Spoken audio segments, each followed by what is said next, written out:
Hello everyone, welcome back to my YouTube channel. This is Sintu Nandi from Global Concept School. Good morning, good afternoon, and good evening, whatever you feel. First of all, we have to know that what is the importance of using active and passive voice in language. We usually use active sentences in speaking and writing, but sometimes it is better to use passive sentences in our speaking. For example, when you want to tell about an action but you don't want to mention who does it, then you have to use passive voice. For example, Bijoy ruined the party. It is very much clear who did it. So this is an example of active voice. But if I say the party was ruined, here you only describe what happened without mentioning who actually did it. So this is an example of passive voice. So today we are going to learn about active and passive voice. Before starting my video, I am requesting to all of you, please take copy and pen with you and note down all the things in your copy. So there are 6 types of sentences we can make voice, passive voice on these 6 kind of sentences. First one, tenses. So already अपन tenses के ऊपर discuss कर चुका हूँ, ठीक है. Second है modal verb, it is already completed. Imperative sentences, imperative sentence is also completed. Infinitives, WH questions and yes और नो क्वेश्चंस. सो एक एक करके यहाँ पर 6 प्रकार की सेंटेंसेस के ऊपर वॉइस चेंज होता है, ठीक है. बट इस वीडियो में ओनली टेंसेस के ऊपर डिटेल्स में डिस्कस करने वाला हूँ. So keep patience and watch this video till the end for better understanding. Active voice versus passive voice. Okay. We use active voice to say what the actor or subject does. What is active voice? ना active voice ये होता है, ठीक है, मतलब subject और जो actor मतलब डूअर क्या काम कर रहा है, ठीक है, इस चीज़ को मेंशन करने के लिए अपन को एक्टिव वॉइस यूज़ किया जाता है. और व्हाट इज़ पैसिव वॉइस? ना passive voice is used to say what happens to the object. Passive voice कब यूज़ किया जाता है? ना कोई भी ऑब्जेक्ट के ऊपर जोर दिया जाता है और ऑब्जेक्ट क्या काम हो रहा है, ठीक है, उस केस में आपको पैसिव वॉइस का यूज़ करना है. For example, Ram pledge cricket, Ram cricket खेलता है, ठीक है, ये आपका एक्टिव वॉइस का एग्जाम्पल है. तो पहले आपको ये आइडेंटिफाई करना है what is subject, what is verb and what is object. How we can identify what is subject? ना you have to ask question by who. Okay, आपको हु के तरह क्वेश्चन करना है, जो आंसर मिलेगा वो आपको हो जाएगा सब्जेक्ट. जैसे हु प्लेज क्रिकेट, क्या आंसर आ रहा है? ना राम प्लेज क्रिकेट, राम, ठीक है, तो राम हो जाएगा आपका सब्जेक्ट. वर्ब, वर्ब मीन्स क्रिया, ठीक है, तो प्ले मीन्स खेलना, तो खेलना एक क्या हो गया? क्रियापद. नेक्स्ट है ऑब्जेक्ट. कैसे आइडेंटिफाई करना है? ना ऑब्जेक्ट को आइडेंटिफाई करने के लिए आपको वर्ब को क्या व्हाट और टू हुम के द्वारा क्वेश्चन करना है. What does Ram play, Ram क्या खेलता है, क्या आंसर आ रहा है? ना क्रिकेट, राम प्लेज क्रिकेट, तो क्रिकेट हो गया आपका ऑब्जेक्ट, ठीक है. नेक्स्ट, सो राम प्लेज क्रिकेट, इसको पैसिव करने के बाद क्या होगा? ना cricket is played by Ram, cricket को राम के द्वारा खेला जाता है, ठीक है, ये हो गया आपका पैसिव का एग्जाम्पल. तो पैसिव, एक्टिव से पैसिव करने के रूल्स क्या है? ना ऑब्जेक्ट पहले आ जाएगा, ठीक है, उसके बाद वी वर्ब का यूज़ करना है according to the object. Then always use verb का थर्ड फॉर्म, ठीक है, V3 means past participle, then by subject. Okay, so what is passive voice? ना you can see in the picture और in the diagram that S for subject, V1 for verb और O for object. For example, Kriya writes a letter, this is an example of active voice. Kriya, Kriya is the subject, okay. Rights means लिखना, ये हो गया आपका verb, और letter हो जाएगा object, ठीक है। तो इसको एक्टिव को पैसिव करने के लिए क्या कॉमन रूल्स क्या है ना, फर्स्ट वन, एक्टिव में क्या रहता है ना, subject plus verb plus object. इसको पैसिव में ट्रांसफॉर्म करने के समय क्या आ जाएगा, पहले ऑब्जेक्ट आ जाएगा, ऑब्जेक्ट के अनुसार आपको बी वर्ब का यूज़ करना है, देन यूज़ V3 वर्ब का third form, okay, then by plus subject. यहाँ पर रूल जो है, always use V3 form of the main verb. जो मेन वर्ब रहेगा उसका ऑलवेज आपको V3 फॉर्म ऑलवेज यूज़ करना है वॉइस चेंज में, ठीक है, understood. Second rule, if there are two objects, suppose एक सेंटेंस में दो ऑब्जेक्ट रह सकता है, ठीक है, तो वहाँ पर क्या करना है, यूज़ एनी वन। आपको कोई भी एक ऑब्जेक्ट आपको पिकअप करना है, एक ऑब्जेक्ट को आपको उठाना है और सेंटेंस को बनाना है पैसिव वॉइस में। जैसे एग्जांपल्स क्या है ना, सी टोल्ड अस अ स्टोरी, वो हम लोगों को एक कहानी बताया था, ठीक है बताई थी। तो यहाँ पर क्या है, सी आपका हो गया सब्जेक्ट, टोल्ड हो गया आपका वर्ब, आस एक ऑब्जेक्ट है और आ स्टोरी सेकेंड ऑब्जेक्ट है, ठीक है। तो आस का ऑब्जेक्टिव है तो उसका सब्जेक्टिव फॉर्म क्या आएगा, वी के बाद क्या यूज़ होगा, ये पास्ट टेंस का एग्जांपल है, ठीक है। तो we are told a story by her, ठीक है। और सेकंड सेंटेंस क्या हो सकता है, सेकंड आंसर हो सकता है आपका, a story was told to us by her, ठीक है। सेकंड एग्जांपल्स है, they appointed him an ambassador, they appointed him an ambassador. So यहाँ पर भी दो ऑब्जेक्ट है, हिम है और एन एम्बेसडर है। तो हिम का सब्जेक्टिव फॉर्म क्या होगा, he was appointed N ambassador, okay, bye them आप लिख भी सकते हैं, नहीं भी लिख सकते, उसमें कोई इशू नहीं है। सेकेंड आंसर क्या आएगा, an ambassador was appointed to him by them. Third example ये है, the story has taught us a good lesson.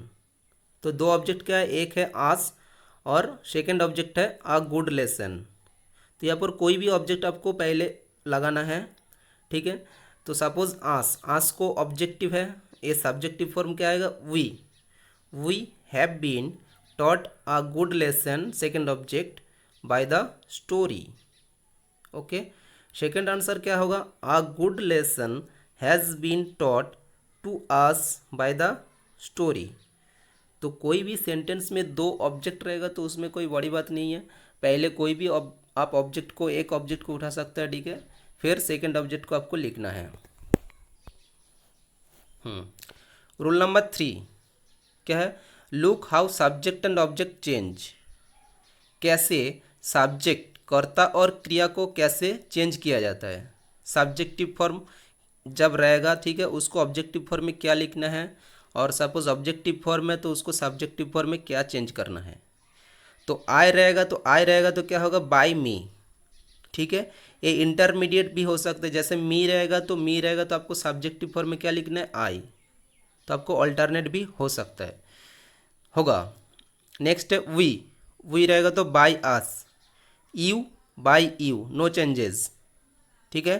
दे का ऑब्जेक्टिव फॉर्म होगा बाय देम, ही का ऑब्जेक्टिव फॉर्म होगा बाय हिम, सी का ऑब्जेक्टिव फॉर्म होगा बाय हर, राम कोई भी पर्सन और कोई भी व्यक्ति, कोई वस्तु का नाम रहेगा तो उस केस में आपको सेम नाम आ जाएगा, ठीक है।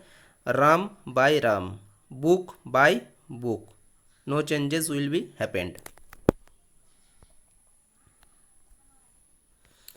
सो टेंस के ऊपर, एक एक टेंस के ऊपर डिटेल्स में मैंने एक्सप्लेन कर रहा हूँ, ठीक है, अच्छा से देखिए। पहला है simple present tense. Simple present tense का रूल क्या है, नेगेटिव वॉइस में क्या रहेगा, सब्जेक्ट प्लस वर्ब का फर्स्ट फॉर्म प्लस एस और ईएस प्लस ऑब्जेक्ट, और लास्ट में आपका क्या फुल स्टॉप रहता है। तो पैसिव वॉइस में क्या होगा इसका ना, जो ऑब्जेक्ट आपको लास्ट में है, ठीक है, उसको पहले यूज़ करना है। ऑब्जेक्ट पहले आ जाएगा पैसिव वॉइस में। ऑब्जेक्ट और ऑब्जेक्ट के अनुसार आपको क्या यूज़ करना है, इज, एम और आर, ठीक है। तो प्रेजेंट इंडिफिनाइट और सिंपल प्रेजेंट टेंस का ऑक्सिलरी वर्ब्स क्या होता है ना, एम इज आर। तो उसके अनुसार आपको एम इज आर यूज़ करना है। देन वर्ब का थर्ड फॉर्म, ठीक है, मतलब past participle form, plus by plus subject, और लास्ट में असर्टिव सेंटेंस रहेगा तो उसमें क्या, फुल स्टॉप लाएगा।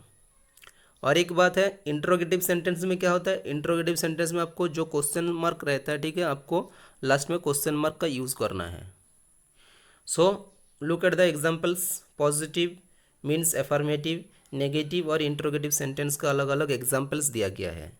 सो एफर्मेटिव सेंटेंस का एग्जाम्पल क्या है ना, सी ड्राइव्स माई कार, वो मेरा कार चलाती है, ठीक है। तो यहाँ पर क्या होगा, आंसर क्या होगा पैसिव का ना, माई कार ये आपका हो गया ऑब्जेक्ट, तो ये ऑब्जेक्ट आपको सब्जेक्ट में लिखना है, माई कार। उसके बाद क्या यूज़ होगा, एज, इज, एम और आर, ठीक है। तो माई कार हो गया, माई कार क्या है, एक सिंगुलर सब्जेक्ट है, तो सिंगुलर सब्जेक्ट के साथ क्या यूज़ होगा, is. My car is drive, drive का थर्ड फॉर्म क्या होता है, ड्राइव, ड्रॉप, ड्राइवेन, ड्राइवेन, ठीक है। So my car is driven by her, see है तो क्या यूज़ होगा, बाय हर। नेगेटिव सेंटेंस का एग्जाम्पल क्या है ना, teachers do not punish student nowadays. Passive का आंसर क्या होगा ना, टीचर्स हो गया आपका सब्जेक्ट, ठीक है, डू नॉट पनिश ये हो गया वर्ब, और स्टूडेंट्स हो जाएगा आपका ऑब्जेक्ट, ठीक है। सो आंसर क्या आएगा ना, students are not punished by teachers nowadays. तो आपका ये नेगेटिव सेंटेंस का ये पैसिव का एग्जाम्पल है। इंट्रोगेटिव में क्या होता है ना, इंट्रोगेटिव में जब क्वेश्चन मार्क रहता है आपको क्वेश्चन मार्क लास्ट में यूज़ करना है। डाज ही प्ले फुटबॉल, वो क्या फुटबॉल खेलता है, ठीक है ना। इसका आंसर क्या होता है, यस और नो होता है। तो इसमें पैसिव का आंसर क्या आएगा ना, is football played by him. तो कैसे हो रहा है ना, पहले आपको क्या करना है, इंट्रोगेटिव में पहले आपको ऑक्सिलरी वर्ब्स को पहले यूज़ करना है सब्जेक्ट के पहले। तो फुटबॉल हो गया आपका सब्जेक्ट, ठीक है, वो सब्जेक्ट हिसाब से आ गया, इज फुटबॉल, प्ले का हो जाएगा third form played by him, he है तो बाय हिम, और always use question mark. So next, present continuous tense. What is the rule of present continuous tense no, active voice subject plus is, am, are, plus verb का first form plus I N G plus object plus question, full stop. Passive में कैसे होगा transform ना, object पहले आ जाएगा आपको, ठीक है, ऑब्जेक्ट को पहले यूज़ करना है, object plus is, am, are, plus being, plus verb का third form plus by plus subject plus full stop, ठीक है। तो प्रेजेंट कॉन्टिन्यूअस नहीं है, कोई भी कॉन्टिन्यूअस टेंस में आपको क्या यूज़ करना है, ऑक्सिलरी वर्ब्स के साथ बीइंग, BEING, ठीक है। So look at the examples. Active voice assertive sentence में क्या होगा, एफर्मेटिव न, carpenter is repairing the table, ठीक है, carpenter is repairing the table. इसका पैसिव क्या होगा, द टेबल आपका ऑब्जेक्ट है, तो इसको पहले आ जाएगा, the table is being repaired by the carpenter, ठीक है। सेकेंड सेंटेंस नेगेटिव न, Kanika is not disturbing her father. तो हर फादर ये आपका हो गया ऑब्जेक्ट, कनिका सब्जेक्ट, डिस्टर्बिंग हो गया वर्ब। तो हर फादर ऑब्जेक्ट है तो उसको पहले यूज़ करना है हर फादर, तो हर फादर सिंगुलर है, ठीक है, इसके साथ क्या यूज़ करना है, इज। उसके बाद नॉट आ जाएगा, is not being disturbed by Kanika, ठीक है। तो कनिका आपका सब्जेक्ट था तो ये ऑब्जेक्ट होके हो जाएगा क्या, बाय कनिका। और इंट्रोगेटिव सेंटेंस में क्या होगा ना, is Gopal cheating me, last में क्वेश्चन मार्क। तो पहले क्या होगा, गोपाल हो गया आपका सब्जेक्ट, चीटिंग हो गया वर्ब, और मी हो जाएगा ऑब्जेक्ट, ठीक है। तो मी का सब्जेक्टिव फॉर्म क्या आएगा, आई। तो आई है तो इंट्रोगेटिव है, तो इसीलिए पहले आपको ऑक्सिलरी वर्ब्स यूज़ करना है ना। Am I being cheated by Gopal. Okay, Gopal आपका सब्जेक्ट था, तो ये आपको ऑब्जेक्ट हो जाके बैठेगा, क्या होगा, बाय गोपाल। अंडरस्टूड। नेक्स्ट है प्रेजेंट परफेक्ट टेंस। ना what is the rule of present perfect tense? ना सब्जेक्ट प्लस हैज़ और हैव प्लस वर्ब का third form plus object plus full stop. ना ऑलरेडी यहाँ पर वर्ब का थर्ड फॉर्म यूज़ किया जाता है, ठीक है, तो यहाँ पर कोई चेंजेस नहीं आएगा। पैसिव में क्या होगा ना, ऑब्जेक्ट हैज़ और हैव के साथ क्या यूज़ होता है, been, BEEN। Always remember this thing, has और हैव के साथ ऑलवेज यूज़ करना है आपको बीन। देन वर्ब का third form, then by plus subject plus remaining word और लास्ट में फुल स्टॉप। सो एग्जाम्पल्स क्या है ना, लौता हैज़ इन्वाइटेड मी, यहाँ पर सब्जेक्ट क्या है ना, लौता। इन्वाइटेड हो गया आपका वर्ब, मी हो जाएगा आपका ऑब्जेक्ट, ठीक है। तो मी का सब्जेक्टिव फॉर्म आपको यूज़ करना है आई, तो आई के साथ हैव यूज़ होगा ना, हैज़ यूज़ होगा ना, आई के साथ हैव यूज़ होता है, ठीक है। So I have been invited by लौता। तो यहाँ पर ए मिस्टेक नहीं करना है आपको, यहाँ पर जो हैज़ है, हैज़ किस लिए यूज़ किया था ना, ए थर्ड पर्सन सिंगुलर नंबर था, लेकिन यहाँ पर सब्जेक्ट क्या चेंज हो गया, आपका आई आ गया, तो आई के अनुसार आपको हैव और हैज़ का यूज़ करना है। तो आई के साथ क्या यूज़ होता है, have. I have been invited by Lata. Next negative sentence का रूल एग्जाम्पल क्या है ना, Ram has not written a letter, ठीक है। तो राम सब्जेक्ट है, हैज़ नॉट रिटन हो गया आपका वर्ब, आ लेटर हो गया ऑब्जेक्ट। तो आ लेटर आपको पहले आ जाएगा, a letter has not been written by Ram, ठीक है। नेक्स्ट है इंट्रोगेटिव सेंटेंस ना, has Tom written this letter. तो इसमें क्या आएगा ना, इंट्रोगेटिव सेंटेंस में पहले आपको ऑक्सिलरी वर्ब्स का यूज़ किया जाता है। तो यहाँ पर टॉम आपका सब्जेक्ट है, दिस लेटर हो गया आपका ऑब्जेक्ट, तो दिस लेटर आपको सब्जेक्ट होके बैठेगा ना। Has this letter been written by Tom, तो रिटेन ऑलरेडी थर्ड फॉर्म है, कोई चेंजेस नहीं होगा, ठीक है, रिटेन बाय टॉम, और लास्ट में क्वेश्चन मार्क आपको यूज़ करना है। So thank you everyone for watching this video. Next video में टेंसेस का बाकी पार्ट डिस्कस होगा। ओके।